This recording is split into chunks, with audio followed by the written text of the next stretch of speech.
It's funny how every abandoned car and bike probably has the same story.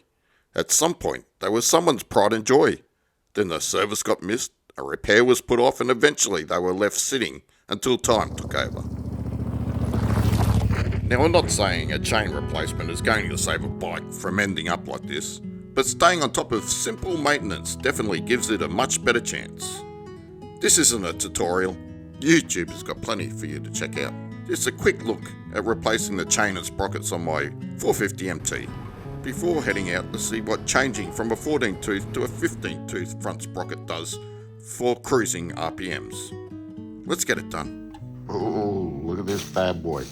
Just ripping. One of the handy things about the 450MT is that a few KTM and Husqvarna rear sprockets are also compatible. I fitted a SuperSprox on this bike, and if you're chasing one for your own build, pause the video, zoom in, and you'll be able to spot the part number. I picked up the 15-tooth front sprocket and the chain from AliExpress. So far, I've had no issues with the quality or fitment. Everything has gone together exactly as it should. Time will only tell how I'll hold up over the long term, but first impressions have been positive.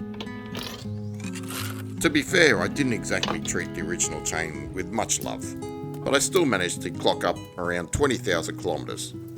Lately, it had been making a hell of a racket, and once I took it off, it was pretty obvious why. It had developed a few stiff links, and the O-rings had become brittle.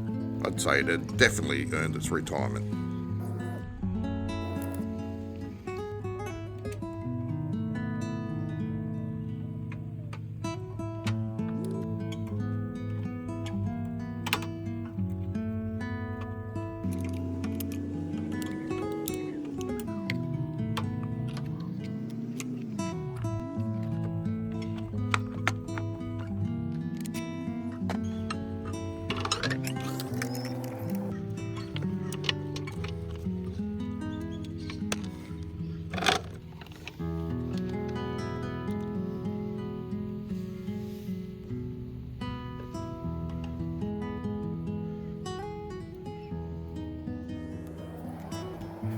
I really didn't think before I started.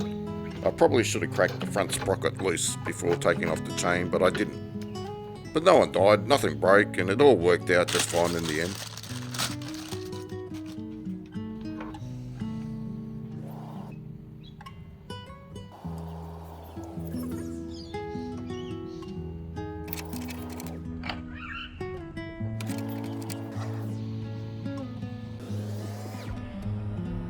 The rear sprocket didn't show up in time and was still in the post.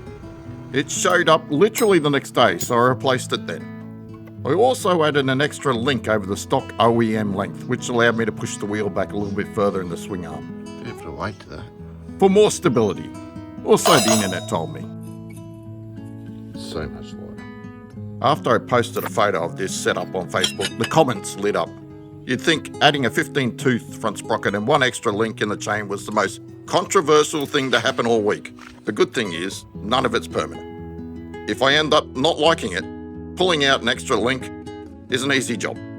Sometimes you just got to try things for yourself instead of believing everything you read online. Anyways, I'm actually really liking the change. The bike feels less revvy and a lot more relaxed on the road, no matter what speed I'm cruising at. While I haven't tackled any really technical dirt trails with it yet, I'm not too concerned. At worst, it might mean just dropping down one gear in the slower sections. And if it turns out that I don't like it off-road, it's easy enough to swap back to the factory gearing. Honestly, I didn't think dropping the cruising RPM by 500 would make that much difference, but it really does. The bike feels calmer, smoother, and just more enjoyable to ride. For me at least, taking the punt has definitely paid off. Let's be honest, I do love that little bit of extra bling. Sure, the bike's usually covered in dust and mud, but that gold chain and blue super sprocket still look pretty good, even on a dirty bike. Anyway, thanks for watching. I'll see you next time.